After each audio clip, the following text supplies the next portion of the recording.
Assalamualaikum warahmatullahi wabarakatuh.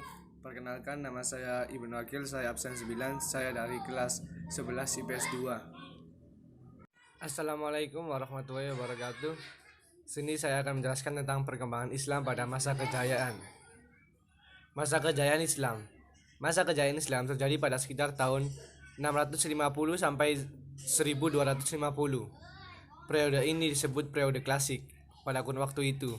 Terdapat dua kerajaan besar, yaitu Kerajaan Umayyah atau sering disebut Daulah Umayyah, dan Kerajaan Abbasiyah yang sering disebut Daulah Abbasiyah. Pada masa Bani Umayyah, perkembangan Islam tandai dengan meluasnya wilayah kekuasaan Islam dan berdirinya bangunan-bangunan sebagai pusat dakwah Islam. Kemajuan Islam pada masa ini meliputi bidang politik, keagamaan, ekonomi, ilmu bangunan atau arsitektur, sosial, dan bidang militer. Sementara di perkembangan Islam pada masa Bani Abbasiyah tandai dengan pesatnya perkembangan ilmu pengetahuan. Kemajuan Islam pada masa ini meliputi bidang ilmu pengetahuan, ekonomi, ilmu bangunan, sosial, dan bidang militer.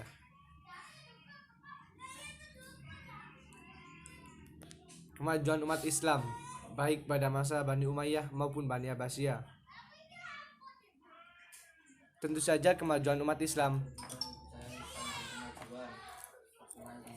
adanya faktor-faktor tertentu. Faktor internal yaitu konsistensi dan istiqomah umat Islam kepada ajaran Islam. Ajaran Islam yang mendorong umatnya untuk maju. Islam sebagai rahmat seluruh alam. Islam sebagai agama dakwah sekaligus keseimbangan dalam menggapai kehidupan duniawi dan ukhrawi. Adapun juga faktor eksternal antara lain sebagai berikut: terjadinya asimilasi antara bangsa Arab dan bangsa lain yang lebih dahulu mengalami perkembangan dalam ilmu pengetahuan.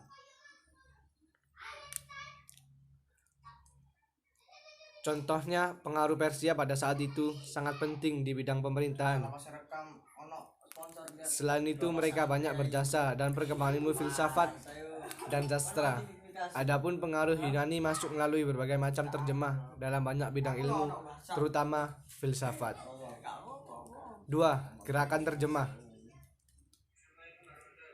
Pada masa periode klasik, usaha penerjemahan kitab-kitab asing dilakukan dengan giat sekali.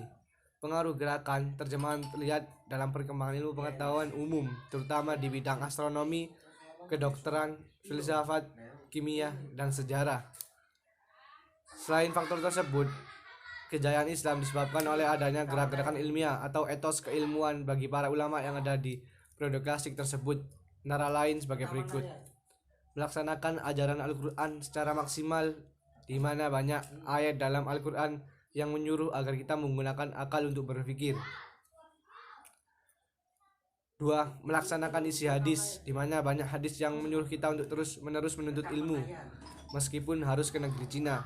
Bukan hanya ilmu agama yang dicari, tetapi ilmu-ilmu lain yang berhubungan dengan kehidupan manusia di dunia ini. 3. Mengembangkan ilmu agama dengan berijtihad.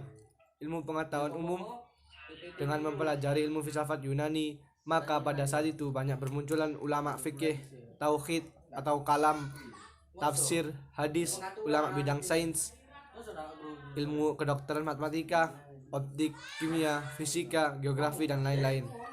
Ulama yang berdiri sendiri serta menolak untuk menjadi pegawai pemerintahan. Tokoh-tokoh Islam yang memiliki semangat berijtihad dan mengembangkan berbagai ilmu pengetahuan di bidang ilmu filsafat, contohnya seperti Al-Kindi, Al-Farabi, Ibnu Majah, Ibnu Tufail, Ibnu Sina, Al-Ghazali, dan Ibnu Rushd. Di bidang kedokteran ada Jabir bin Hayyan, Hurain bin Ishaq, Tabib bin Qura, Ar-Razi atau Rez. Di bidang matematika ada Umar Al-Faruqan, Al-Khawarizmi. Dan di bidang astronomi Al-Farazi, Al-Ghattani, Abdul Wafa, Al-Furqani. Bidang seni ukir ada Badr An-Tarif, ilmu tafsir Ibnu Jabir An-Tarabi, Ibnu Atiyah bin Andalusi, As-Suda, Muqatil bin Sulaiman, Muhammad bin Ishaq, dan lain-lain. Di ilmu hadis ada Imam Bukhari, Imam Muslim, Ibnu Majah, Abu Daud, dan At-Tirmizi, dan lain-lain.